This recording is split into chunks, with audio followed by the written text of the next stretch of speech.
patted his now aching stomach, his gut growling forlornly for food. I never did have breakfast this morning. As luck would have it, someone else hadn't had breakfast, either. A boar had been stalking him for the last 5 minutes now, lingering just on the edges of his observation hockey. Naruto had been intent on escape until only a moment ago, so he hadn't noticed it creeping up upon him until now. He hadn't smelt it until now, to be precise. Unfortunately, it had made the mistake of drawing a tad too close downwind. Naruto inhaled once and that was it, he had its scent. So, you thought you could make a meal out of me, eh? The poor pig had no idea, it was about to become a meal in recompense for its temerity. He whirled and fixed it with a predatory stare. Naruto took one look at the boar and licked his lips. Hello, lunch. The boar whimpered in fear. Naruto laughed and sucked in a deep breath, channeling the Goka Goka no Mi into the pit of his stomach. Sorry buddy. He grinned. Looks like you're gonna be my lunch today. At the sight of his foul flames the boar squealed like a struck pig, which it was about to be. The poor pig had only just begun to turn when Naruto swung around and spat at it. Goka Mekikyu. Great fire annihilation. Exhaling mightily, the Dark Prince expelled a geyser of black flames toward his prey, a veritable inferno which even the fastest Saru user could never hope to escape. To say the pig failed was moot. It cried out as those deadly tongues of fire wrapped around its hooves and throat and dragged it to the ground, slowly incinerating the hapless animal before it had a chance to flee for the relative safety offered by the forest. A few minutes and a couple of slices later, Naruto was roasting the remnants of its body over an open fire. One couldn't expect to run on an empty stomach, after all. He wondered between bites, I wonder where Luffy is? Meanwhile, Monkey D. Luffy woke not to the sounds of the jungle, but to the clamor of alarms and boots against pavement. However, he was not surrounded by lush forests. Instead he found himself staring at dark, unforgiving walls. Wreckage surrounded him, evidence of the abrupt end to his flight. A voice blared on the loudspeakers, loud and harsh, likely the cause of the panic which he found himself in. We have an intruder in Impel Down. A snail phone declared. I repeat, we have an intruder in Impel Down. All guards to level 1. Do not let him reach level 6. I repeat, do not let him reach level 6. We believe his intention is to rescue. Impel Down? Luffy blinked, tuning out the broadcast. Where the hell is that? Fire Fist Ace. Dread dropped like a weight into his stomach. Ace? One grilled pig and a full stomach later and Naruto found his wounds weren't quite so sore anymore. His stamina returned, the prince leapt to his feet, revitalized and restored. All right. He nodded to himself. Time to find a way off this island. Scarce had he taken another step than he felt it. His senses prickled in warning, the hair on the nape of his neck standing firmly on end. Someone or something was coming. Naruto frowned at the inkling, stretching out his senses with his observation haki. He wasn't as skilled with as he would have liked outside of combat, he could only discern sound and smell. During battle the few that he indulged in was another matter entirely. With a blade in hand, not only could he read his opponent's next move.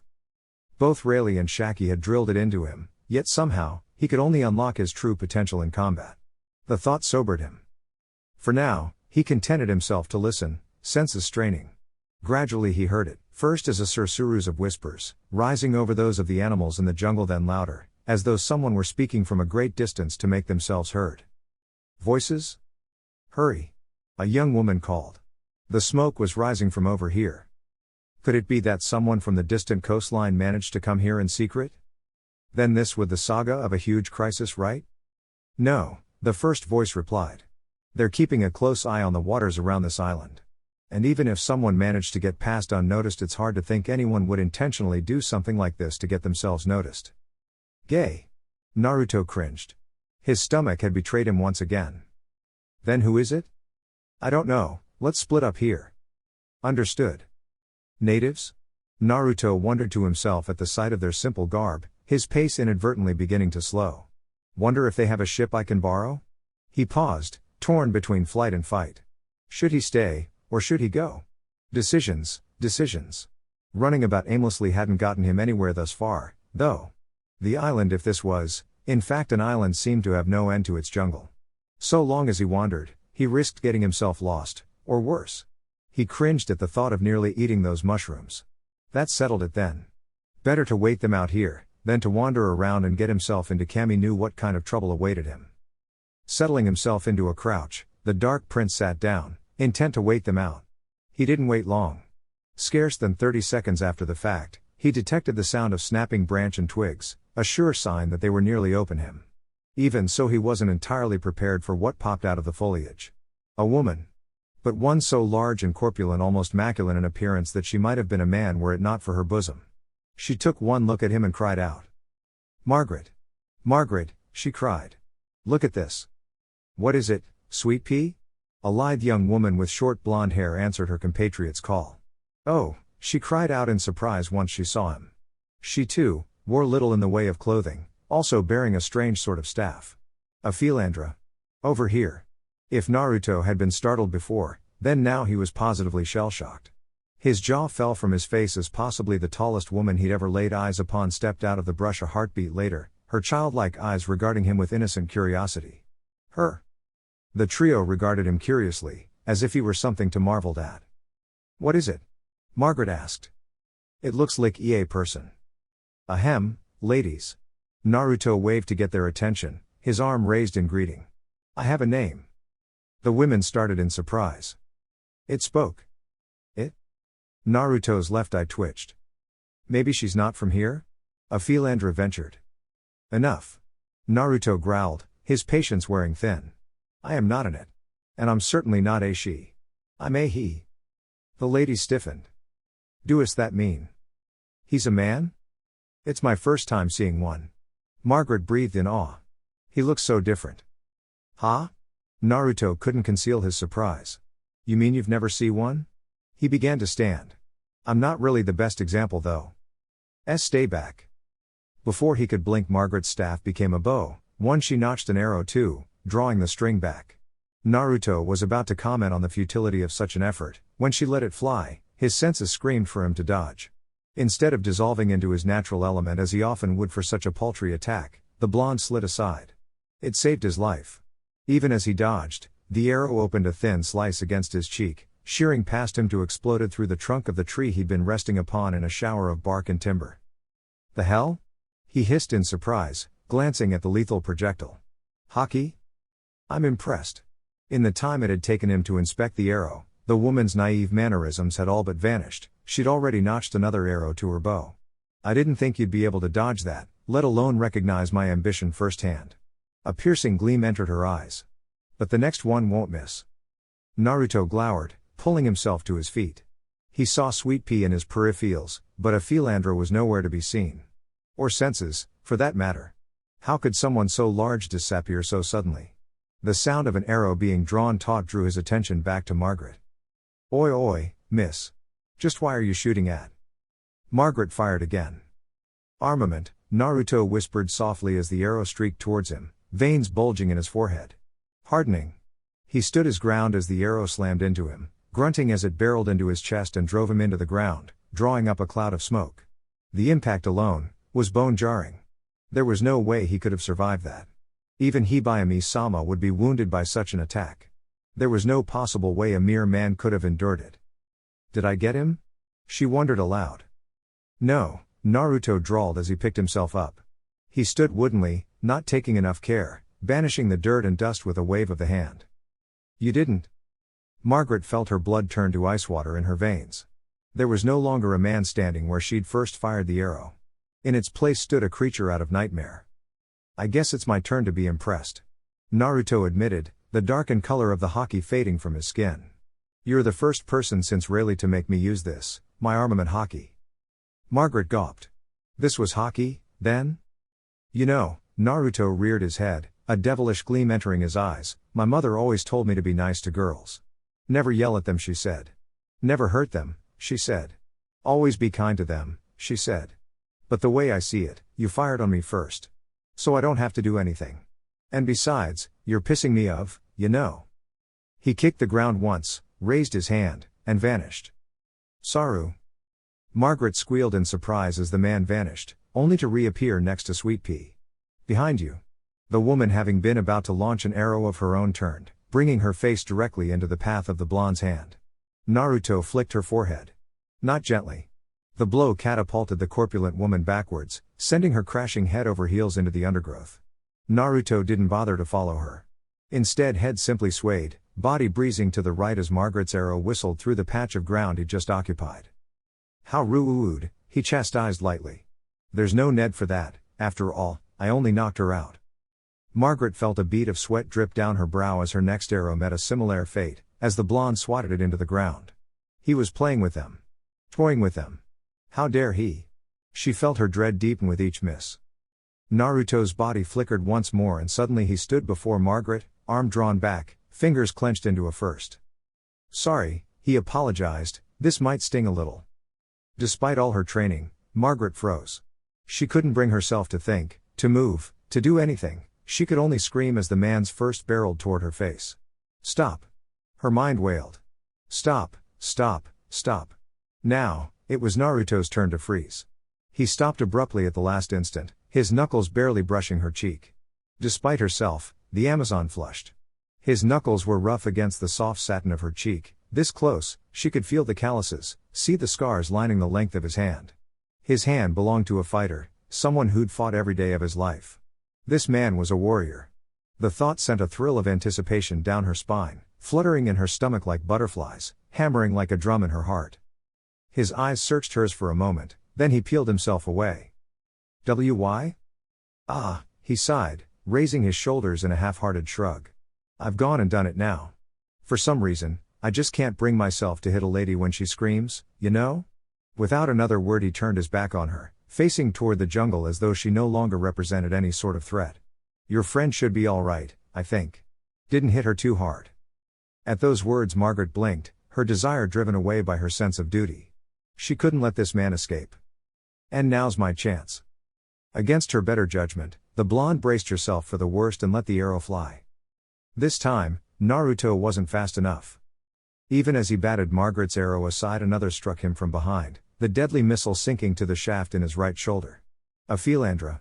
He'd lost track of the Amazon in the beginning and now there she was, crouched behind the very same tree he'd just vacated. She waved at him cheerily. Shit. Naruto snarled as he yanked the arrow out of his arm, wincing as it came away bloodied. That was when he felt it. Or rather, a lack thereof. He couldn't feel the fingers of his right hand. Or his left, for that matter. The beginnings of a realization dawned on him. He was alarmed to find that his face had gone numb as well. He made it all of 2 steps before it reached his legs, before he collapsed in a heap. It felt as if a curtain had been draped across his vision. Despite his best efforts to stir himself and rise, he couldn't find the strength. Couldn't keep his eyes open. What the, poison? Shit. That arrow was coated in a powerful sedative. Margaret answered, looming over him. You won't be able to move for a while. She lowered her bow. You spared me, so I won't kill you, she continued as his vision began to dim. But I will bring you back to the village. The others will surely want to see this for themselves. Whatever else she said ended in gibberish as Naruto passed out. And woke with a start. Fuck, was his first thought as he felt the cold stone caught beneath his back. I wasn't planning on being captured. There was no way of telling just how long he'd been out. He found himself locked in a stone cage, his bed facing a long series of bars, and a horde of women. Now, Naruto, young though he was, had long enough to appreciate the female form for what it was. Even so, he was mildly alarmed by the sheer volume of femur. They were as numerous as the clouds in the sky, each different from the other. Slowly, warily, he rose from the cot, taking great care not to spook any of them. It did him little good. The moment he moved, the chatter started anew. The man has awakened. Let me see, let me see. I want to see too. Naruto moved slowly and deliberately, not trusting himself to any sudden movements. They'd stripped him of his clothes during his sleep and bandaged his wounds, probably the reason why his chest no longer ached in each and every breath. Though it galled him to roam around naked in front of so many prying eyes, he couldn't bear to sit still for 1 second longer. It moved, look, no chest at all.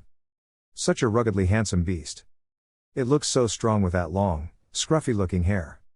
It certainly had a long sleep. Naruto felt his cheeks begin to burn beneath their words. These women acted like they'd never seen a man before. But that was ridiculous. Absurd. Everyone knew what a man looked like. How could these lovely ladies not know a member of the opposite sex when they saw one? Che.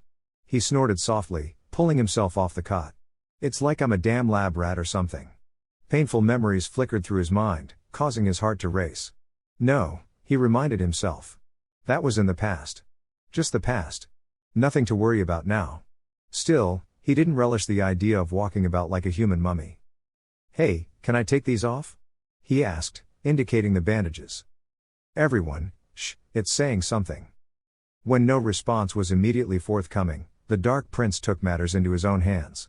Naruto grunted, igniting his natural element. Black flames burst from his body, boiling the bandages away, scouring him clean. He was pleased to find nothing but clean flesh beneath the wrappings, no hint of gangrene or blood or anything.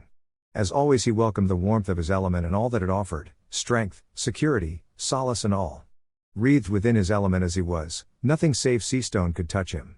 He was invincible. Unstoppable. The Amazons didn't seem to share his opinion, they lurched back as if they'd been burned.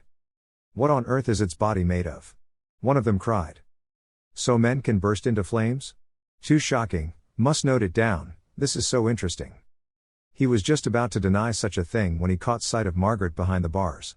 The brown-eyed blonde was peering intently at him, but not at his face. Her gaze drifted lower, then lower still. Naruto felt a prickle of disbelief inside him, causing him to bristle. She was gonna. Before you put your clothes on, could you tell us about the bag between your legs? She asked. What on earth is inside that? No. Naruto made an angry noise through his teeth. Did it just hiss at us? The women yelled disbelievingly. Why you little? Like hell I'm gonna tell you about that. He snarled. Now gimme back my clothes. My sword, too. Here. Margaret reached through the bars, offering him some fabric. Yours were terribly beaten up so I, made some new ones. Naruto frowned at the light flush dusting her cheeks. Was she embarrassed or something? Take them. Her arms stretched further through the bars, her fingertips brushing against his as he accepted the offering. I'm afraid we can't give you your sword back, though. Thanks again. Naruto gratefully accepted the clothing, her words not. Huh? Naruto slowly donned the facsimile of his crimson slacks, but after taking one look at his new frilly jacket and shirt, burned them to cinders. It's burning them? What the hell is this? He roared. My mother made these for me. You've ruined them with all these frills and laces. Abruptly the women lurched backward. Once more, he found himself facing a sea of strung snake bows. Not again. Get ready to shoot, someone commanded. What the? How ferocious, so that is your true nature. A woman with black hair snarled. Going wild without a single thought for the kindness of those who have saved your life. A truly savage temperament.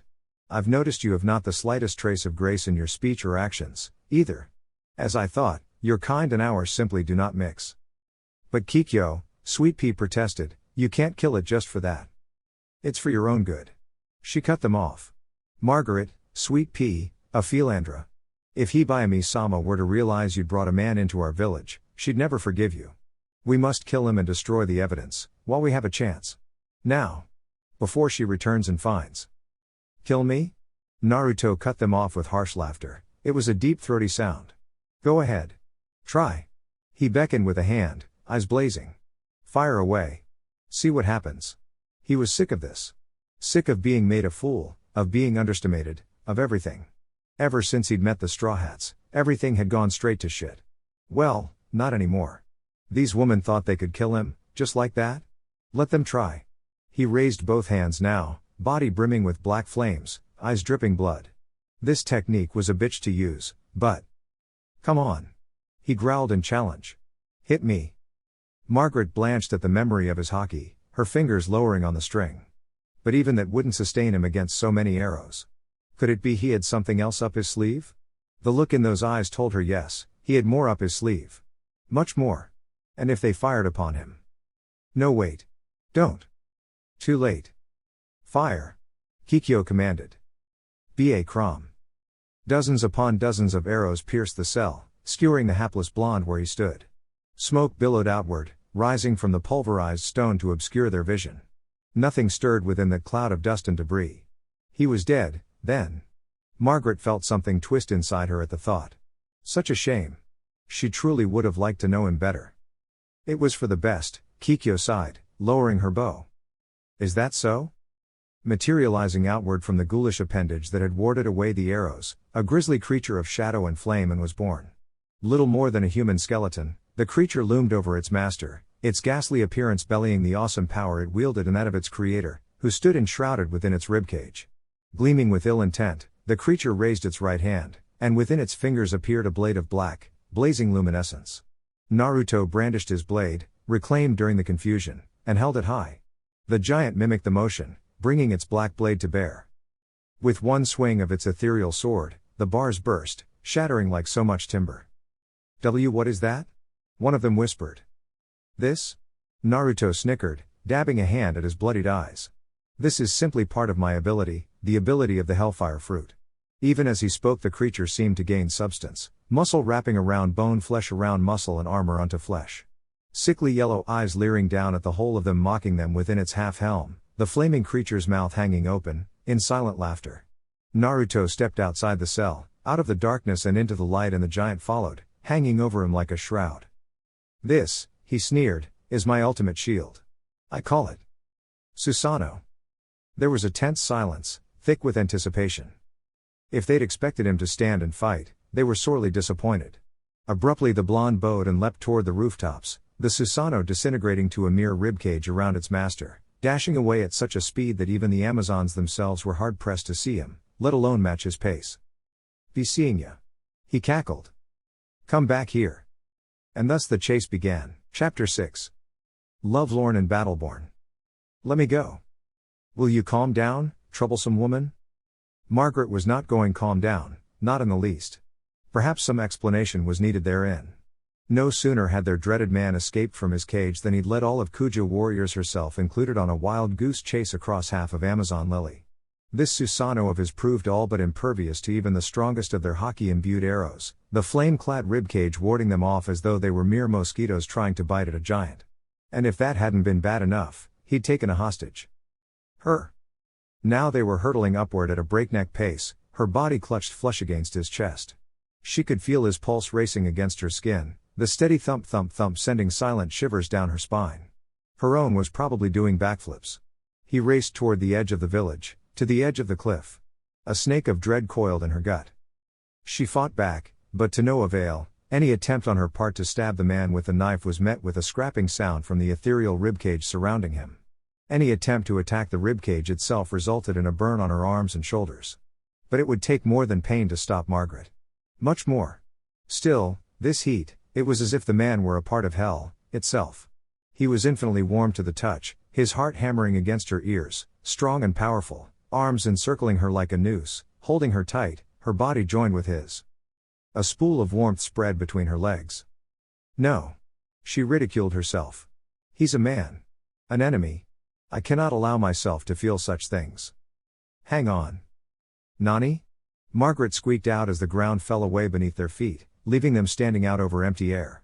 For a moment they merely hung there, dangling between life and death.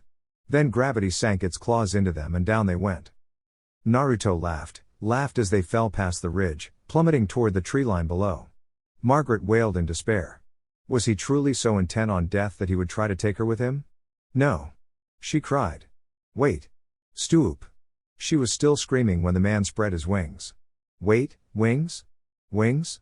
Yes, wings. Margaret gawped as blazing appendages of black flame erupted out from his back and shoulders, burgeoning them, slowing their fall. They beat but once and their descent came to a crawl, leaving them to drift harmlessly toward the jungle below. Slowly, her screams died away, trailing off into wonderment. They weren't going to die after all. A stray breeze gusted up to greet them. Nice, isn't it? Naruto grinned.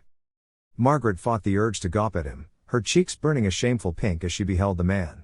He looked like an avenging angel, his back coated in black flames, grim blue eyes peering down at her intently with concern as he awaited her answer. She couldn't bear to meet his gaze for more than a few seconds, turning hers away. Why yes. They landed gently in the jungle below, alighting effortlessly upon a log. Naruto released his hold upon the black flames that were his wings, leaving them to dissipate harmlessly into the atmosphere. He did not release his hold upon Margaret. With one hand he reached past her, removing the cloak from her shoulders. She could have struck him then, could have lashed out, protested, could have done something, anything at all. Instead, she found herself paralyzed, felt her face burn anew. What was wrong with her? Why couldn't she bring herself to harm him? What are you doing? She whispered. The man's face contorted in a pained expression as he smoothed her white cape across a low bush. Checking for burns. He muttered. Can't be too careful after using my powers like that? He paused, and finally noticed how miserable Margaret looked. He visibly resisted the urge to sigh. Look, I apologize for just grabbing you out of the blue back there. It was probably pretty scary, huh? Scary? Margaret felt her eyes immediately snap to the fearsome man. Scary didn't even begin to cover it. She'd been terrified. And yet somehow, his apology mollified her temper. Looking at him now, tending to her wounds with gentle concern, she could barely bring herself to reconcile him with the burning demon that had possessed him moments before. Ow! She whimpered as he touched sore spot on her cheek. Shh, Naruto shushed her. You've been burned by my hellfire, although it was only a tiny bit. If I don't find and treat the burns within 24 hours you'll smolder from the inside out and die of asphyxiation. Even as he spoke Margaret bristled, she could feel the skin of her cheek mending, the flesh molding seamlessly around the injury. It was as if the burn had never been there to begin with. How could have done such a thing? Her lips pursed in confusion unbidden, a question flying from her lips. But how? Don't ask. His sapphire gaze flicked toward her for a second. It's too troublesome to explain. Margaret sighed, her shoulders slumping in defeat. She was no match for this man. She owed him now, not only her safety but her life as well. I'm sorry I shot at you. Naruto closed his eyes, suddenly feeling very tired. Don't worry about it. I forgive you. There was an awkward silence as he treated her injuries. Margaret fought the urge to squirm away from him when he touched his hands to her shoulders, resisted the urge to cry out as his fingers mended the burns of her flesh. For a man he was actually rather skilled when it came to tending wounds, she realized. His hands moved deftly, swiftly seeking out her injuries and tending to them in a matter of minutes. His expression, however, remained stoic. You know, it's funny. What is? Naruto chuckled. I seriously doubt your friends will be willing to let me off the island after this. Margaret almost laughed before she realized the seriousness of the situation. I'm sure they'll understand if you just explain yourself to them. Naruto seemed to latch onto that small hope, as Margaret thought he might, and nodded, pursing his lips as if to keep himself from speaking further. Whether the others forgave him or not was none of her concern, but at least her words would pacify him for the time being. There was no sense in exacerbating his suffering. Her thoughts changed, however, as she glanced up, gazing up the heights from which they had fallen. Such a fall would have killed a lesser man. Still, to just jump down from that height, you're crazy. The blonde grinned and stuck out his tongue. He, a little bit, yeah. I'm serious. I was ready to die for a minute there. She exclaimed. I've heard that you men carry all kinds of viruses, but this is insane. Do all men burst into fire and fly like that? First, no, we don't carry all kinds of viruses. Second, it's too troublesome to explain, so I guess you can say that men can burst into flame. That's beside the point. Naruto slapped himself for forgetting. Look, just check in the pocket of my old trousers. There should be some sort of card in there, you know? You mean this? Margaret extracted a slip of paper from her bra. Idly, she noticed the man's nose had begun to bleed. Had she hurt him then, after all? Anyo, you're bleeding. Naruto promptly scrubbed at his nose with the back of a hand. That's it, he exclaimed, lunging forward to clasp her hands at the sight of his father's Vivre card. You're the best. Thanks for keeping it safe. Margaret scarcely heard him, she was far too focused on the sensation of the man's hands in hers. She'd gotten a cursory glance at them earlier, but to actually feel them, to hold them, was another matter entirely. She found herself intertwining their fingers just to see what it felt like. She felt something twist inside her when he finally took his hands away. Well, it looked like it had something written on it, so, what is it? Watch. Naruto opened his hand, allowing the card to inch forward. How mysterious, it seems to move. Yeah, a lot of stuff happened, and I got sent flying, all because of that damn straw hat. Straw hat? It's a long story. Naruto laid himself down up a nearby log and glanced at the Vivre card again, as though that speck of paper would somehow try and flee outside his grasp. But I have this, so I should be able to make my way home. Hey! An abrupt smile graced his whiskered cheeks. I guess I owe you a favor when this is all said and done. You want anything? Margaret thought about his offer for what felt like an eternity. A favor, huh? What she wanted was for this nightmare to be over and done with, but since she doubted that would happen anytime soon. Could you hold my hand again? Seriously? Naruto arched an eyebrow.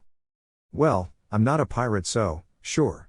He reached across for her, threading his fingers within his own. If that's what you want, then fine. This time when the man took her hand, Margaret's knees nearly turned to jelly. A soundless gasp formed in the back of her throat. His hands were so big. They made hers look tiny by comparison. And that way he was looking at her, with such intent. Butterflies fluttered deep into the pit of her stomach, loosed themselves from her lips in the form of a small squeak. Oh dear, Cammy. She wasn't thinking about that. She wasn't. You mean you're not a pirate? Margaret made the mistake of speaking just then, and it was a mistake. A terrible, horrible mistake, because Naruto jerked his hand back as if he'd been burned, his expression fierce, his sapphire orbs flashing a cruel crimson. Something unfamiliar twisted in the Amazon's stomach, an emotion she hadn't felt since she was a little girl. Fear. Gone was the gentle man who'd tended her wounds, in his place stood an avenging angel with a passion for vengeance. Her wounds began to ache anew beneath that burning gaze. No, and I never will be. I hate pirates. His eyes narrowed, boring into her like a drill. You're not one, are you? And if I told you I was? She replied, testing him. Then you would be lying. His gaze never left hers for a moment, even as her dough-brown orbs widened with disbelief. My Ka-san taught me well, I always know when someone's trying to deceive me. Naruto exhaled sharply on a sudden, shoulders sagging as though he'd been relieved of a great burden. Still, it's good to know you aren't one. I've had enough trouble with pirates to last me a lifetime.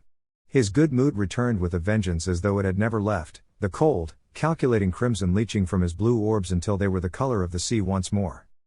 The empress of this land is a pirate, though. Margaret pointed out. I fail to see how that is my concern.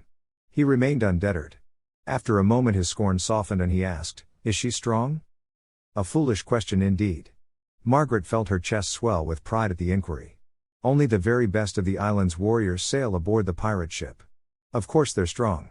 Why, everyone in this land looks up to Hibaya-sama. She's powerful, wonderful, and the most beautiful woman in the world. The pirate empress, Boa Hancock. Our island is defended by her and her younger sisters.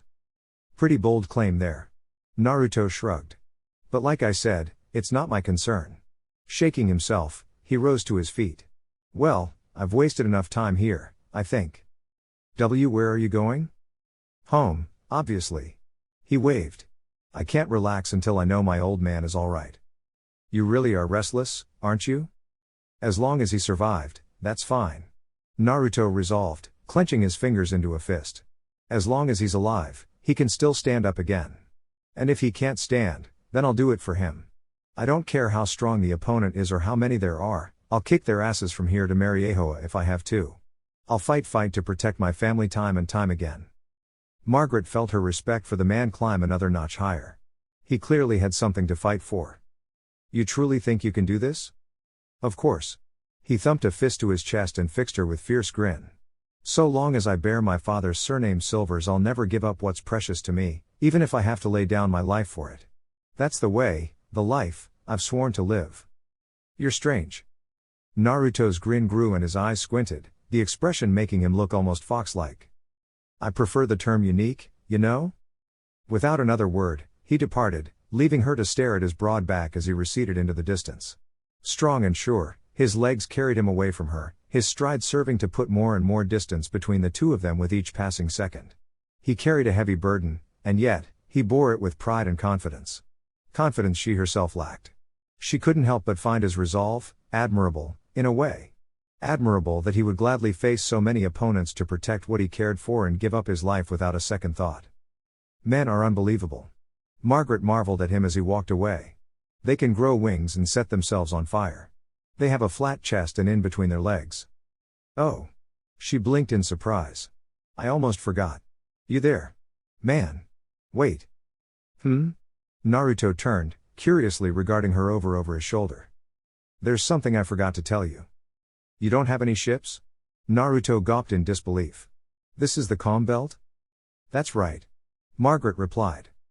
Although she was kind and courteous enough to inform him of where they were, and the fact that the calm belt was infested with giant sea kings, Margaret couldn't help but feel somewhat responsible as she watched his expression plummet. Was it so wrong that she suddenly wanted to kiss that adorable pout of his away? Of course it was wrong. Very wrong. Horribly wrong. She cursed herself, with a shake of the head. I must stay strong. I cannot give this matter another thought. I cannot. Naruto, meanwhile, was pacing thoughtfully. Maybe I should just make a raft. Idiot, she exclaimed in disbelief. You'll die. Oh? The Dark Prince paused in his pacing and fixed her with an expectant stare. I was under the impression you didn't care whether I lived or died, that I was causing trouble for you. I'm the one who's in trouble here. She retorted, tearing her gaze away. If you ran away there wouldn't be any trouble. I can't keep being friendly with you or I could get attached. Too late for that. A small part of her whispered. You want him. You want his hands on you, you want him over top you, you want inside you. She shrieked at it and it retreated into a corner, cowering. No. She was not attracted to him. She was not. There was no possible way. Even if he was handsome, strong, kind and oh so gentle, she couldn't be. There was just no way. She couldn't possibly be falling for. There they are. Naruto spat a curse, dragging Margaret from her reverie just in time to spot Kikyo and several warriors racing in their direction, Sweet Pea and a Philandra amongst them. Shit, already? He snarled in disbelief. They're a persistent bunch. She watched him ready himself, knew those terrible black flames were about to erupt from his hands at any second. She knew now what they could do, the kind of damage they could wreak if left unchecked. And he was about to unleash them on her family and friends. She had to do something, had to say something before it was too late. Leave, Margaret whispered. I won't chase you anymore. Naruto blinked, brought up short by her words. Huh? I said leave. Before she could think to stop herself she loosed an arrow at him, the deadly missile whisking past to open a thin slice in his cheek. Naruto smiled, and that smile hurt her more than anything else. With a sudden riposte he stood before her, slapping the bow from her hands, driving her to the ground. She didn't even have time to struggle, she could only shiver as his lips brushed the outer lobe of her ear, whispering to her a simple phrase that would indelibly scar her psyche and shape her perception of him forevermore. You're not so bad, Margaret-chan. And then he was gone, vanishing into the treetops in a blur of scarlet and sapphire. Kikyo flung an arrow after him but it was lost in the leaves. Margaret said nothing, knowing now that she couldn't possibly bring her hand to harm this man. She just couldn't. She was dimly aware of Sweet Pea and a Philandra landing beside her, speaking to her, fussing over her, making sure she was all right. Hibayami-sama had returned, they were quick to inform her, they needed to kill the man quickly. Margaret merely stood there trembling. Idiot. Naruto laughed softly to himself as he skidded to a halt atop the ramparts, dodging the occasional arrow that drew near, leaving them to fall back to earth, succumb to gravity. That Margaret girl wasn't all that bad. For a woman. Her friends, however, had proved to be another matter. Not only did they refuse to listen to him, but they seemed hellbent on his capture/death. They'd thus far refuted any and all attempts for explanation and even chased him back into the city. He'd had to run straight up a sheer cliff face just to get back up here and away from them. You'd be amazed what a bit of hockey could do for your reflexes. And then there were these indefatigable snakes fastened onto his arms and legs. The damn things had held on for dear life despite all attempts to extract them. Well, Naruto decided, that was about to change. Aura! He snarled, his fingers closing around the neck of the first and third serpents. Looks like I'm having snake for supper. Despite his declaration, he charred them without a second thought, turning the reptiles to ash beneath his hands and thereby depriving the Kuja of their bows. The remaining snakes released him with a startled hiss, plummeting to forest below. Naruto watched them fall to their doom and resisted the urges to simply scorch the surrounding jungle around them and rid himself of pursuit altogether. Hell, he could have destroyed the entire island had he desired it so. Now, the only thing that stayed his hand was Margaret. She was probably still down there somewhere. Now what do I do? He wondered aloud. Better hurry before they find me again, that's it. The proverbial light bulb went off above his head. They have a pirate ship, don't they? I'll use that. Hopefully they'll let me on. Whoa. His words ended in a sharp cry of surprise as an arrow whisked past his face. His bare feet were unable to compensate and his footing gave way, sending him tumbling towards the village below. He collided solidly with a rooftop, and for a moment, dared to hope his perch would hold. It did not. Arg!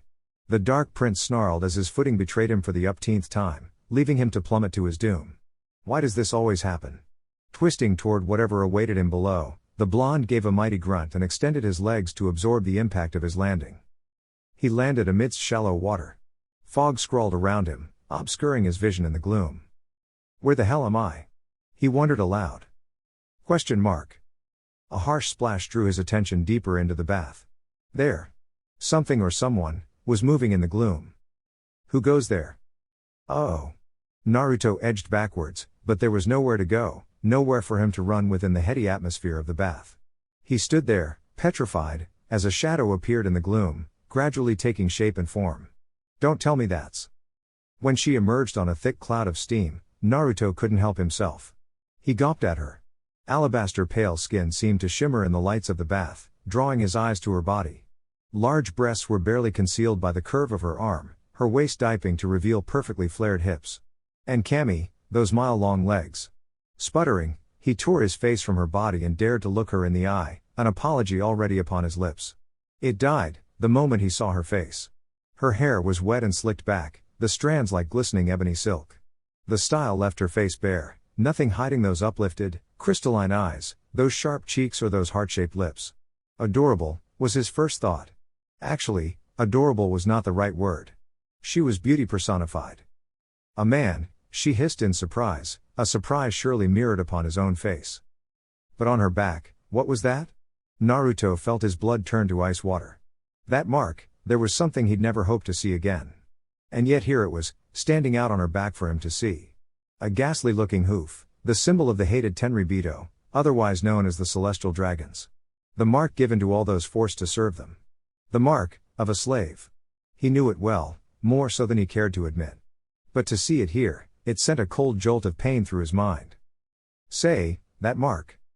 The woman blanched, at his words a look of indescribable fury crossed the woman's visage. She sank into the bath, covering her body with a hiss. You saw it? The sound of pounding footsteps ended whatever else he might have said. Sister. Two large women burst through the doors. What on earth is going on? Naruto took a hesitant step backwards at the sight of the pair. Sister? Oi oi, he was getting a very bad feeling about this. These three, they couldn't possibly be the ones Margaret had mentioned, could they? Who is that? The larger of the two, a strawberry blonde, demanded hotly. A man? Gasped the second, a long tongue flitting between her thin lips. What's a man doing in this kingdom? Demanded the first as she robed the raven-haired woman. What exactly happened here? Ah, well. He saw my back, Hancock hissed. Her sisters bristled, weapons drawn in an instant. Then the only solution is to kill him, right? Anger welled up through the cracks in Naruto's psyche, smothering his desire in more immediate exasperation. Why on earth did everyone want him dead? There was a connection here somewhere, one he struggled to make whilst his mind processed the information. The thing you have seen on my back is something we don't want revealed even if we die. Naruto stiffened as she raised her arms, thrusting both hands forward in the shape of a heart. That ability, oh lovely. She'd eaten a devil fruit. She was a fruit user. Take everything you have seen here to your grave. Mero mero mellow. The Dark Prince suppressed his immediate desire to move, willed himself to stand his ground. To stand strong as a heart-shaped beam struck him, past him, phased through him. He braced himself as a faint tingling erupted across his skin, his ire flaring at being caught in such an obvious trap. He stood stock still as the wave rippled past. Leaving him unharmed? Mero mero mellow. The woman cried again, only to be met with the same effect. Naruto frowned, likewise baffled. Ara? Why don't you turn into stone? The woman whom he strongly suspected to be Boa Hancock gasped in disbelief. Didn't you feel anything wicked in your heart after you saw me naked in the bath? Naruto opened his mouth to reply. That's ridiculous, sister. Marigold exclaimed. The beauty of your naked body is at a level that could never fail to capture anybody, regardless of their age or gender. And found himself drowned out. It's probably his fear of death, Sander Sonia hissed angrily, that's suppressing his wicked desires. He's pathetic, but he's a lucky man. If they expected Naruto to turn tail and run, they were going to be disappointed, severely so. Naruto cracked his knuckles slowly, savoring each joint as it popped into place. He was tired of running. Doing so now would only exacerbate the situation, he realized. Anyone else would have thrown caution to the wind and leapt out the window. But he knew now there was only one way off this island. And that was Heyo's ship. Without the aid of that vessel, he'd just become a snack for the Sea Kings. Something he had no intention of becoming. So? He sighed. I take it you're going to try and kill me, now, Heyo-sama? The woman bristled. How did you? Oh please, how could I not? Naruto raised a hand and to their disbelief began counting off on all his fingers. Let's see here, judging by the way you hold yourself, you're obviously in charge here, or at the very least accustomed to getting your way around the island, Hancock. Mind if I call you Hancock? No? Too bad. Now, I know a great deal about that mark on your back, the one you're so anxious to hide more than you think. It just so happens to be the mark of those damn Tenryubito, the celestial dragons, which means you were at one point a slave. And I'm willing to be your sisters were as well. How do I know, you ask? Well, I don't much feel like telling you that. And from what your darling siblings just said, you're obviously intending to execute me regardless of what I say or do in a grand spectacular fashion for all the island to see, so that you might make an example of me and further endear yourself to the populace. Knowing your flair for dramatics, it'll probably be in an arena or something. How am I doing so far, you know? There was a silence. Hancock glared bloody red daggers at him. A muscle jumped in her jaw, throbbing alongside the veins in her temple. She shifted her weight, took a small step forward, then back. For a moment he thought she would actually attack him, rip his head clear off the shoulders, burn his body, and fling his ashes into the ocean. But she did not. As he looked on her volcanic temper frosted over into Antarctic ice. A cold, cruel smile pulled up at the edges of her lips as she composed herself, drawing tight the hem of her robe. So you intend to fight us, then? Nope.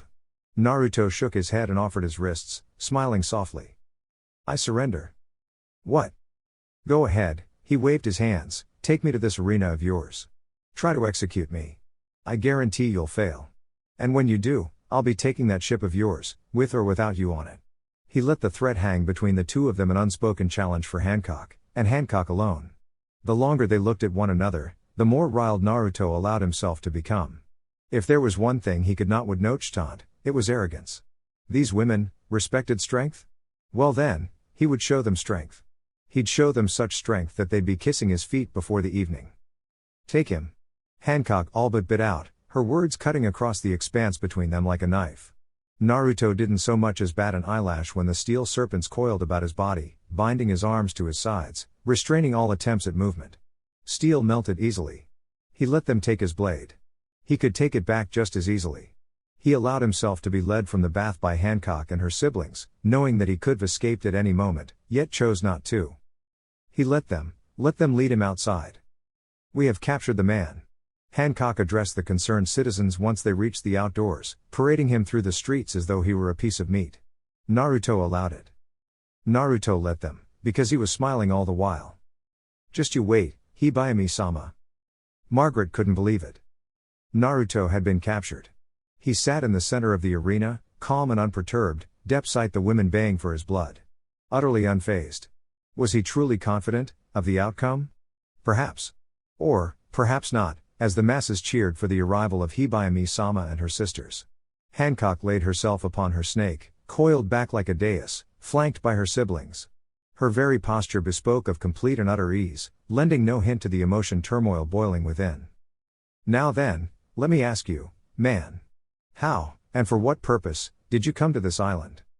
Naruto laughed. You wouldn't believe me if I told you, so why bother? He shrugged against the confines of his bond. All right, fine. You got me. I flew through the sky to get here. Satisfied? Liar. Hancock's expression reflected nothing but impassive scorn. You can't fool us with a ridiculous story like that. You must have a purpose for coming here. They both knew what that purpose was, but she needed to keep up the pretense that he was the guilty party here, not her, maintain the illusion that she, the Empress, was the one doting out justice. My purpose? Naruto shouted back at her. Well, since you put it so bluntly, his lips quirked in a small smile. I need a ship. And since yours is the only one available, I'd really appreciate a ride, you know? Ha! Let the spoiled princess chew on that. His only purpose here was her ship. Nothing more, nothing less. At his words, Hancock bristled, just as the stadium exploded into outrage around her ears. This man dared mock her. He had to be exterminated, at all costs. He's giving false statements. Whatever that man said are obviously lies, just as Hibayami-sama said. He's definitely hiding something. Do you think you can fool us? Margaret heard all these words and her heart lurched. Unbidden a memory surfaced. As long as he survived, that's fine. Naruto resolved, clenching his fingers into a fist. As long as he's alive, he can still stand up again. And if he can't stand, then I'll do it for him. I don't care how strong the opponent is or how many there are, I'll kick their asses from here to Mariehoa if I have to. I'll fight to protect my family time and time again. So long as I bear my father's surname Silvers, I'll never give up what's precious to me, even if I have to lay down my life for it. That's the way, the life, I've sworn to live. Don't think that you will leave here alive, Hancock continued, unaware of the blonde's emotions. You won't be able to escape from death. Please wait, Hibayami-sama. Margaret froze, realizing she'd bolted to her feet, having called out in a desperate bid to stay Hibayami-sama's hand. Murmurs of shock and surprise rippled from those in the stands beside and around her. She was just as surprised as they were. Despite her best efforts, she hadn't been able to keep quiet. She leapt from her perch, effortlessly alighting in the arena. He isn't the kind of person who would lie. What are you doing? Naruto hissed. I have the situation under control. Did he? Margaret didn't think so. What he said is all true. I don't think he has bad intentions for this kingdom at all. Are you one of the guards of this kingdom? Naruto hissed a warning at Hancock's words, but still Margaret continued. Hi. The punishment of the crime of intruding into this kingdom, which is forbidden to men, is death. Why are you defending him? I feel responsible. Margaret had to choke the words out, her throat was growing thick with fear. The one who brought that man here, was me.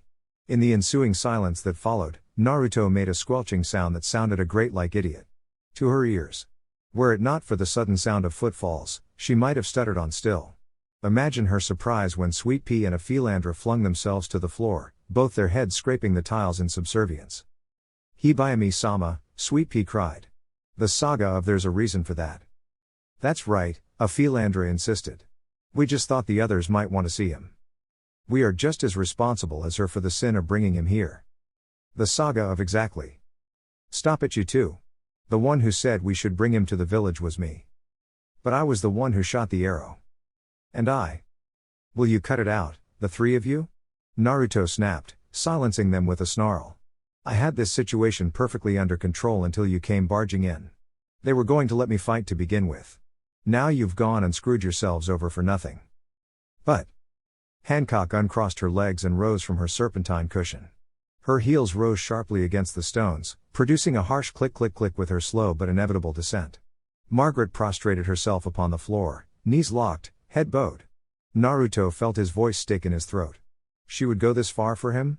Foolish girl. That's enough. She tugged her visage upward with a finger. Raise your head, honest Margaret. I like honest people. Tell me, do you want me to forgive you? Hi. Stand up. She pushed a hand through her own raven locks, and for a moment, just a moment, Naruto thought she might actually forgive the three of them. Then she raised her arms in that familiar stance, her gaze colder than the coldest night, and his blood turned to ice water in his veins. Don't. Marrow mellow. Margaret and the others could only gasp in surprise as the heart-shaped beam washed over their bodies, and as Naruto looked on, before his very eyes, they turned to stone. Warm flesh was replaced by cold rock, eyes of dough brown fading to that of slate gray as their muscles became stiff, their bodies set and unyielding. Naruto felt his heart twist inside his chest as he beheld their horrified expressions forever frozen in terror. Hancock had done this out of pure spite, a dig playing to her own arrogance. And for what? Just to anger him? Well, it had worked. Hancock. He called out to her. Hancock. She kept walking. Don't think I'll let this stand. He growled. They helped me. The Empress paused, just for a moment. Yes, they have been punished for helping you. Without another word she finished her ascent, settling onto her serpentine throne once more. There was an instant of silence as she regarded him with those cold unkind black orbs, daring him to reply. When he did not, a small smile danced at the edge of her lips. Bring Bakura to the arena, she commanded, reclining before the whole of her populace. This place is the kingdom of the warriors, Amazon Lily. Where if you are powerful, you are beautiful. You will die fighting, man. We shall watch. A low growl reverberated behind him. He didn't have to look to know what was there. He already knew. A massive panther easily 3 times his length and thrice as large towered over him, bearing great glinting eyes of cruel crimson. That black panther's name is Bakura. Hancock took great pleasure in explaining, her voice briefly piercing the insatiable din of the crowd. It is a carnivorous animal that was used as an executioner by the Empress of this kingdom for many generations. Naruto cringed as it loomed over him, salivating. What bad breath it had. Once the execution is done, not a single bone of his victim will remain. A shiver of anger and anticipation jolted off Naruto's back, coursing down his spine. They were your comrades. Bakura seems to be extremely hungry today, doesn't it? Hancock sneered. And you? Yes it is, sister, Marigold agreed. Because it hasn't been fed in a while. You heartless bitch. Be grateful, man. Sandersonia cackled. Even if it's a small and thin monkey like you, Bakura will eat it with pleasure. Aside from that, Naruto stood slowly, woodenly, not taking enough care. Uncaring, as the steel snakes unwound themselves from his limbs and chest. He caught his sword when it was tossed him, unsheathing it in a liquid movement so fiercely fluid, even the finest swordswomen of Amazon Lily couldn't help but swoon. What's going to happen to these ladies? He indicated the stone statues behind him. He couldn't possibly wield his true power with innocence so nearby. An angry roar of dissatisfaction erupted from the crowd. What a disrespectful way of speaking to Hibaimi-sama. Go finish him, Bakura. Bakura. Hancock commanded. Go. Howled the entire populace of Amazon Lily. With a roar of hunger, the black beast pounced, its slavering jaw gaping wide for its first meal in nearly a decade. Naruto didn't even bother to turn. His crimson katana seemed to glitter in the afternoon light, wreathed with an otherworldly radiance. Hitatsum, he breathed, bringing his blade up behind his back. Nididri. The first, killing stroke. And then the beast was past him, its jaws snapping shut on empty air, its claws sweeping through nothingness, paws slamming into the tiled floor. Hancock frowned. Had Bakura missed? No, that was impossible. Surely the man had done something. He must have, for he stood there, unharmed and unscathed.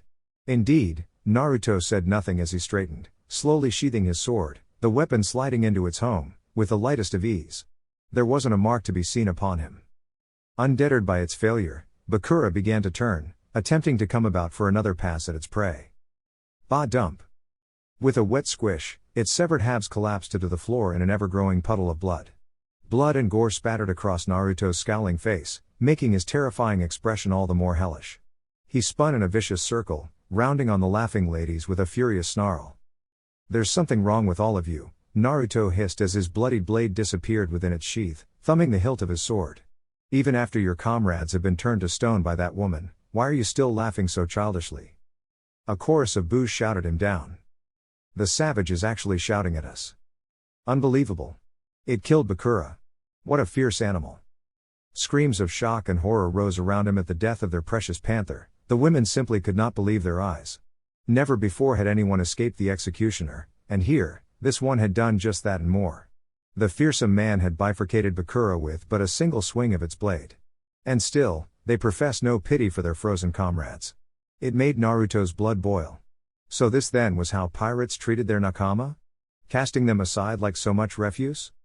We feel sorry for those three, but what Hibayami-sama did wasn't wrong. They have broken the laws of the kingdom. The ones at fault are them.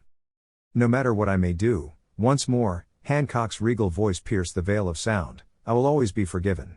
Why, you ask? It is because I am beautiful. Wow. Hibayami-sama. Girlish squeals and giggles of adoration rose from the crowd, nearly deafening her next words, until Hancock raised a hand for silence. She laughed softly, staring down at them, as if she were a great goddess and they her lowly servants. And you too, you forgive me, do you not? Her lips curled in a cruel smile at Naruto. Exclamation mark.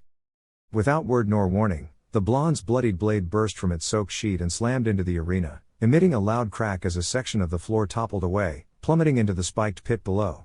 The audience stirred uneasily as he redirected his attention to the throne. Forgive you? The Dark Prince raised his gaze to the pedestal, dumbfounded, furious and surprised all at once. Forgive? You? Hancock visibly started in surprise at what she saw there, lurking behind those blue eyes, waiting to strike. There. The expression that met her gaze was not one of kindness or infatuation as she'd expected, but rather utter and abysmal loathing. You, he spat, raising a finger in a lone salute. Why the hell should I forgive you for acting like the stuck-up, spoiled, pompous little brat that you are? Hancock stiffened slightly as his words took on a more profane lilt, but for another reason as well. No, he declared. I do not forgive you.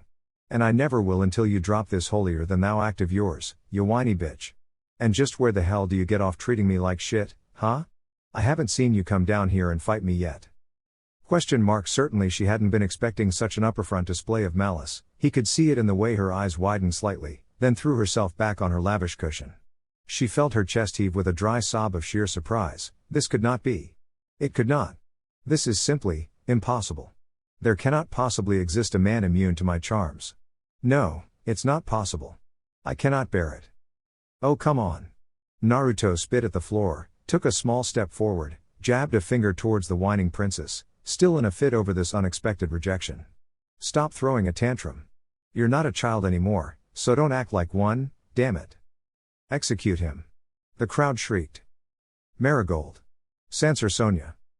Naruto craned his neck as the two sisters leapt into the arena, as though they could somehow shield their sister from the truth with their bodies alone. A slight difference. Another difference this time, the two held their ground and did not retreat. The Dark Prince eyed them warily, a predatory gleam entering his eye. Something I said? Take his head. Boa shrieked, jabbing a finger at Naruto. Kill him. Slowly, the two sisters began to encircle him, their bodies shifting, warping, until they could no longer be considered human. The Dark Prince found his lips quirking in a slight scowl as he found himself confronted by their true forms, neither that of a human nor a snake, but that of a naga, a human bearing a snake's body. Shall I drink all the fluid from his body? Or perhaps strangle him to death? Naruto didn't answer. Instead, he traipsed over to where Margaret and the others stood, still as stone. Careful as not to break them, the Hellfire Man wrapped both arms around each statue, then carefully set each down on the lower ring of the arena, where they'd hopefully be out of harm's way in the coming fight. I'm so sorry, he whispered, setting each down with the utmost care. Had I known this would happen, I should have ended this at the beginning. Shouldn't you be more worried about yourself? Sansur Sonia asked inquisitively. Naruto straightened with a supreme effort. It took all he had not to burst into flames and rip the woman's throat out for that comment. Still seething, he leapt towards the railing, vaulted over it with all the grace of a gymnast. Slowly, purposefully, he stalked to where his sword still lay, tip thrust through the floor. With all the tenderness of an old lover, his fingers closed around its black-clothed hilt, gently tugging it from the stone in a swirl of dust and debris. You two should give up. He warned, blue eyes flaring. I don't feel like holding back right now. What did he just say? He thinks they can defeat the sisters. Ha ha. He's funny. Men are funny. Oh, I'll show you funny. Naruto paid them no heed, slowly releasing the tentative hold he had upon his powers. With Margaret and the others safely out of harm's way, there was no longer any need to hold back. And how long had it been since he'd let himself loose? Too long. The only one who'd ever seen his true strength firsthand was Rayleigh, and even he found this form somewhat tedious to tend with. Well, that was about to chance. Amazon Lily would try to understand this sight for the next century, and still, they would never be able to make sense of it. Black flames erupted beneath his skin, smoldering across his flesh like wildfire, sweeping him up in a veritable inferno. Still hotter the flames raged, melting the floor upon which he stood, igniting the air itself in sinister specks of darkness. Any hotter, and he would risk the safety of the crowd, of the island itself. But then again, they weren't his concern now, were they? Not at all. With that thought, Naruto's eyes began to bleed. "Come to me," he called, laughing as bone began to manifest around him, peeling back from his hellfire to summon the hulking figure of his invisible protector. "Come on. Come on. Yes, that's it. I'm right here. Come. Come to me. To your master. Come." Hancock's lips opened in a small oval of surprise as the air around the man began to sizzle and shimmer, exposing a creature straight out of the depths of her darkest nightmare. What was that? Whatever it was, that man was responsible for its arrival. She felt it in her bones when its helmed head took her in at a glance, that sick, skeletal face peeling back in a gross macabre of a grin. Hancock shivered at the sight, and not entirely from fear, either. "Susanoo." Naruto straightened from his bowed crouch and the creature copied him, moving as a puppet might beneath master's strings.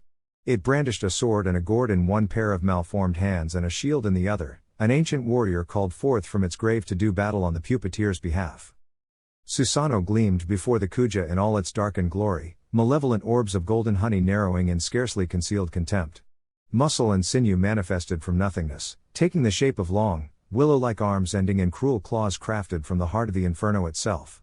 Naruto, a veritable god in his own right, reveled in the confusion of Amazon Lily, Marigold's horror, Sandersonia's shock, and Hancock's utter awe at the sight of the demonic entity lurching over his shoulders. The crowd seemed to share their opinion. "What's that man doing? He's on fire. How strange. Last chance." Naruto folded his arms, Susanoo mirroring the motion. "Give up and let me off this island." He let some of his already considerable killer intent suffuse the words, watched them slam into the sisters like a physical force. He wasn't going to hold back. Not this time. "Sister," Marigold gulped, "perhaps we should listen." "And nonsense." Sandersonia sputtered. "Even if he does have an ability, he can't possibly defeat us." "Bet your life on it." "Huh?" With that, Naruto's temper already at its boiling point pitched over the edge. "I said, bet your life on it." He thrust his sword at Marigold's face. Susanoo mimed the gesture with its black blade. Gasping, the snake woman barely managed to block the blow, although she saved herself from almost certain death. Her naginata burst into flames the moment their weapons made contact. Naruto pressed her relentlessly, forcing her to throw the naginata aside, lest she be burned by the flames. Still he struck back with sound and fury, driving her toward the edge, towards the pit. Heavy stick. Naruto whirled and lowered an arm. Susanoo crossed one of its massives limb before him, warding off Sandersonia's tail with its impenetrable shield. He'd almost forgotten about her. Time to remedy that. Sucking in a deep breath, the blonde raised two fingers before his face. Sonia's eyes bulged as a curtain of flame swelled before her vision. "Gokakyu." Naruto exhaled mightily, expelling a large fireball to singe the anaconda's hair before she could slither out of range. Several of the spectators screamed and scrambled out of the way as the great ball of fire swept past and slammed into the stands, charring the stone seats, incinerating those unlucky few unable to escape in time. "Che!" the older sister scoffed. "That's an annoying ability you have there." "This?"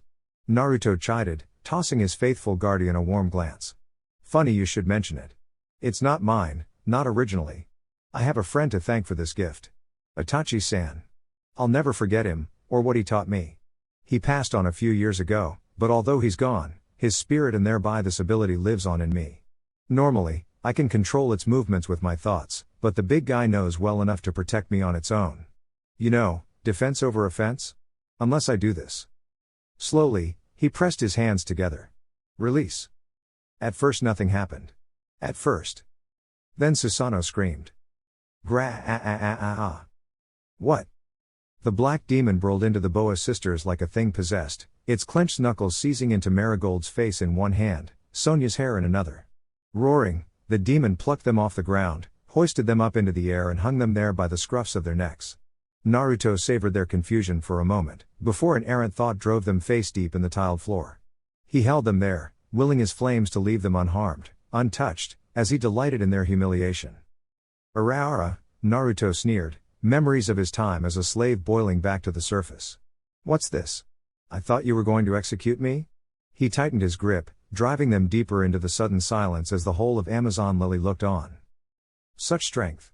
Hancock balked. Ability or not, for him to be able to subdue both her siblings at once was something of a miracle. Remarkable, even.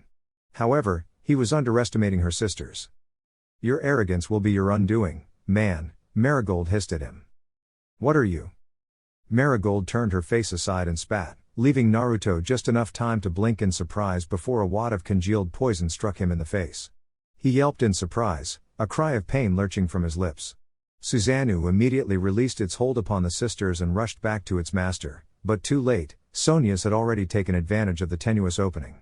Her tail struck at the bewildered blonde once, twice, thrice, taking the sword from his grasp and knocking him off balance. Repent for your crimes in hell, savage. Unable to defend himself, the blonde recoiled, falling back with every blow. The final strike sent him skittering over the edge until he was lost from sight. His body plunged into the pit without so much as a sound. There was a silence as everyone rushed to the rail, eager to see if the man had in fact perished. How laughable, Hancock sneered down at the pit, thinking her tormentor had at last fallen to his doom. He was just a man, as I thought. Shut up. With an abrupt explosion of heat and flame, Uzumaki Naruto reappeared, riding the wave up from the pit. He was almost entirely engulfed by his black flames, most of his face was missing, gone alongside that of his right arm. But even as the populace looked on, those wounds slithered shut, sealed by black fire. He seemed to find footing where there was none, leaping upward on empty air, to the infinite dismay of the Kuja populace. Geppo. He announced grimly. Weren't expecting that, were you ladies?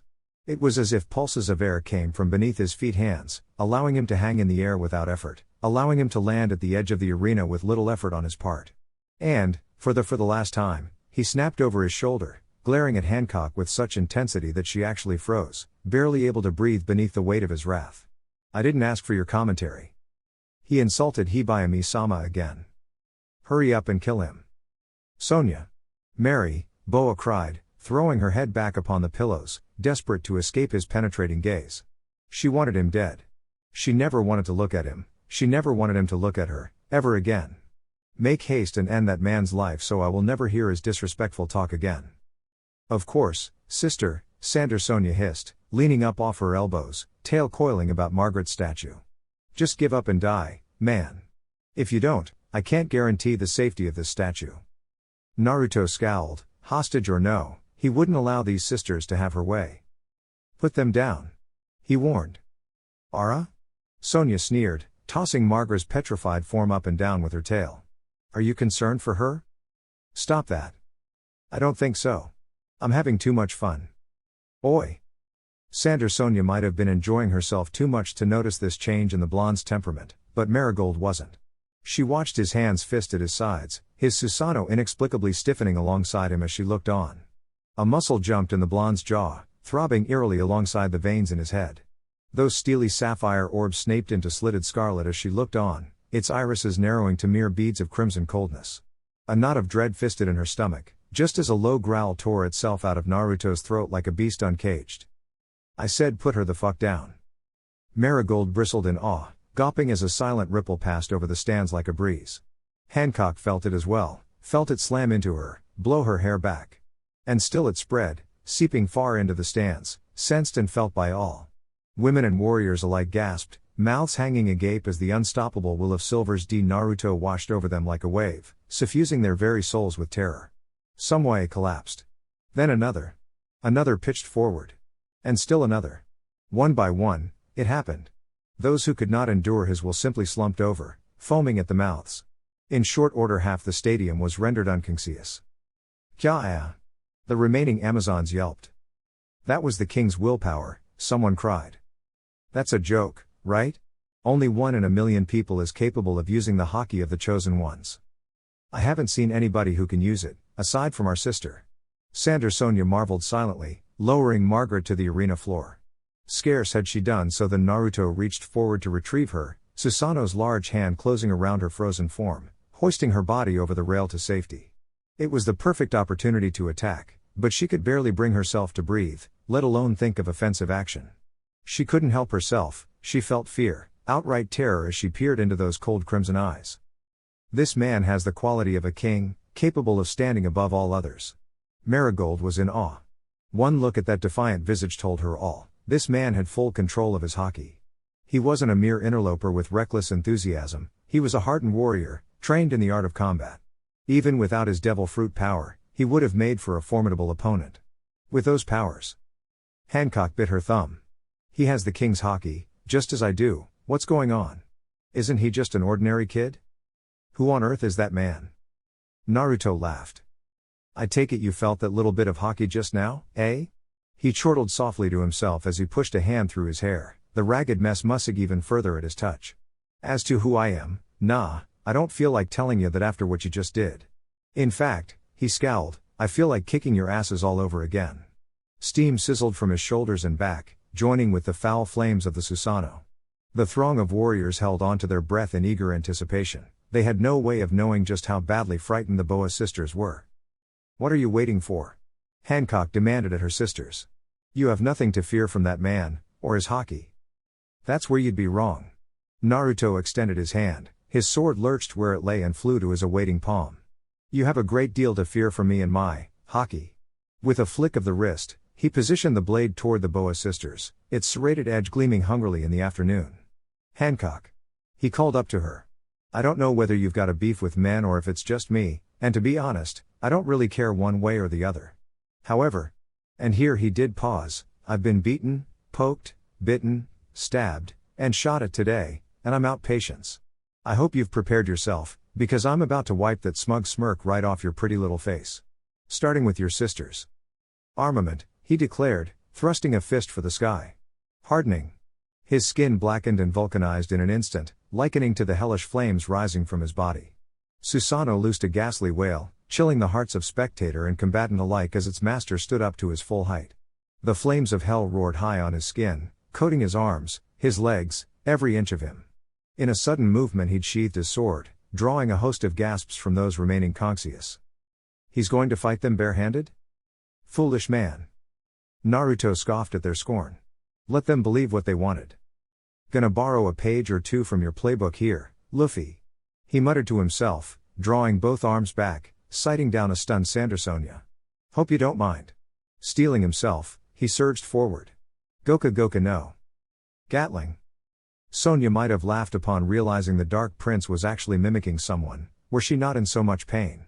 As it were she found herself stunned, her observation haki utterly useless as dozens upon dozens of flaming fists Naruto's and those of Susanoo slammed into her stomach, battering her body, boiling her flesh, covering her stomach with small burns. The flames did not spread, rather they burned slowly, prolonging each and every instant of agony. It was like sitting on a bed of hot coals, no, it was worse than that. As though she'd plunged into the depths of an active volcano. As if she were surrounded by lava. She couldn't take it. Couldn't endure it. Stop. She cried. Please, make it stop. Aura. Naruto's elbow was more than happy to comply, smashing into Sonya's face, driving her down to the floor, stunning her. Had she a nose in this form, he would have broken it.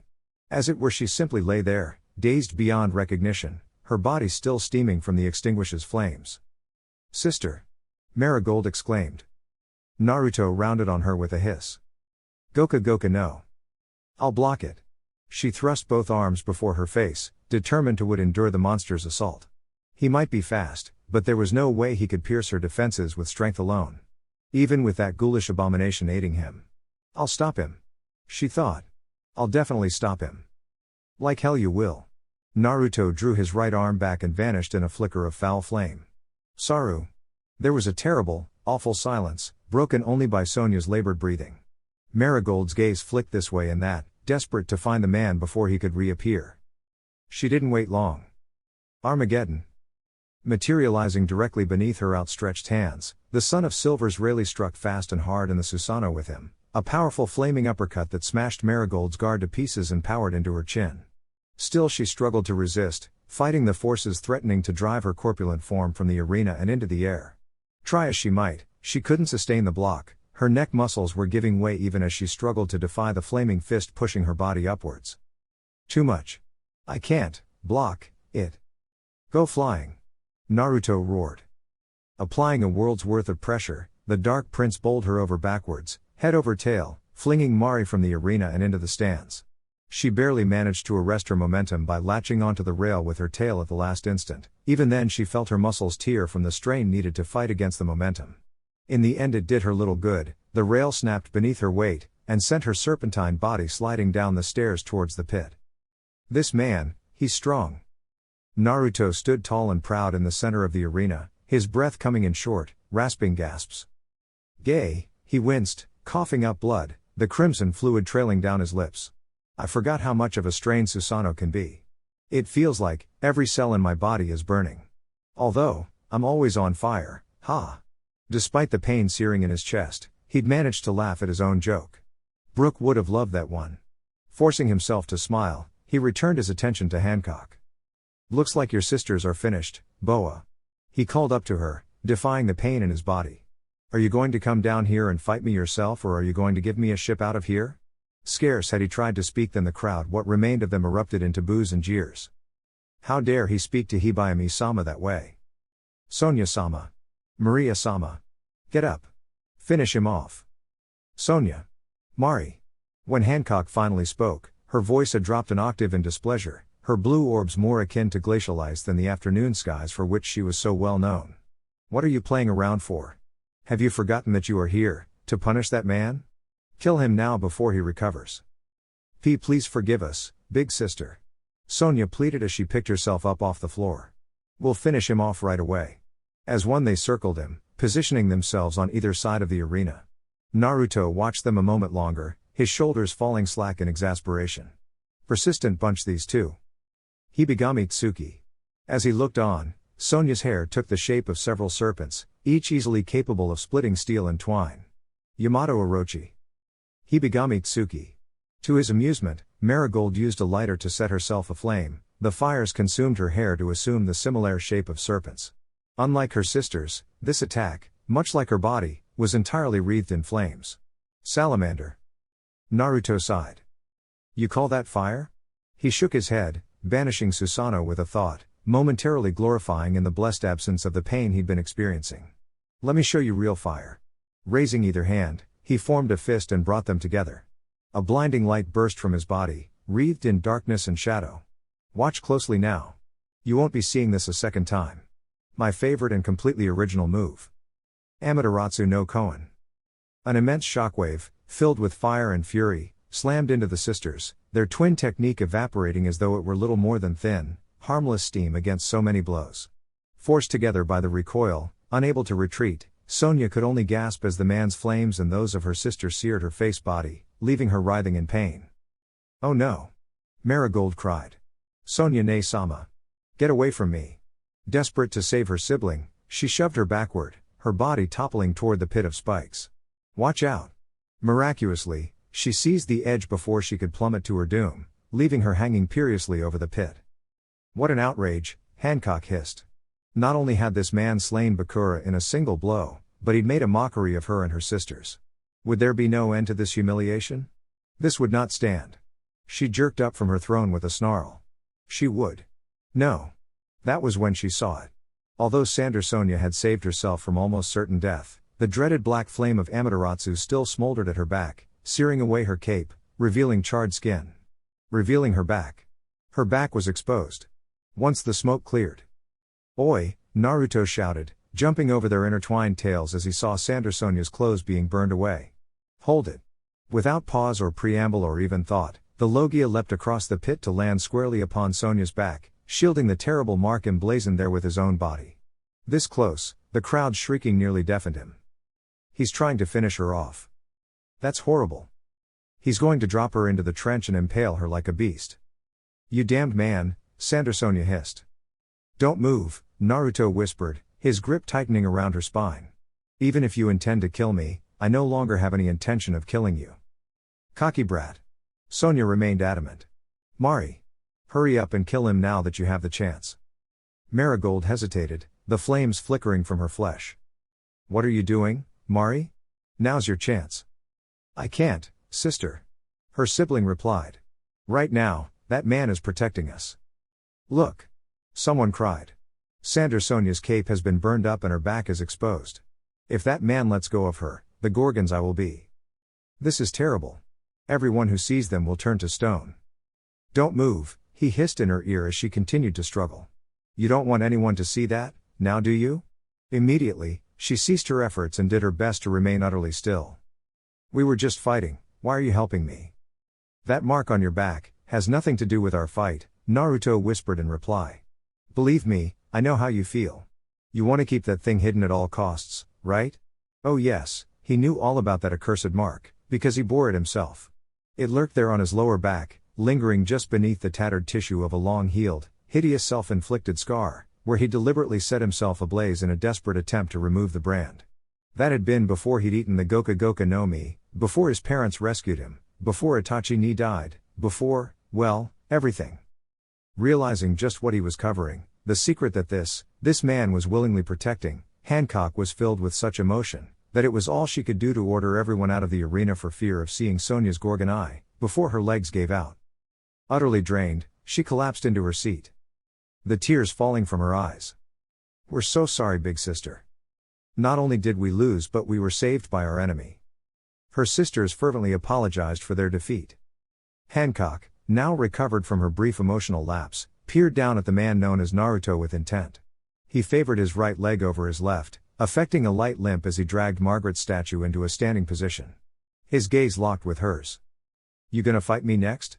He gave no sign of his exhaustion. Hancock had no doubt he would, in fact, gladly fight her should the opportunity arise.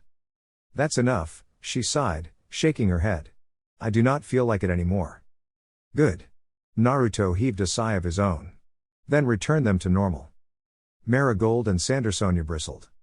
What did he say? You can do that, right? Naruto asked with a shrug of his shoulders.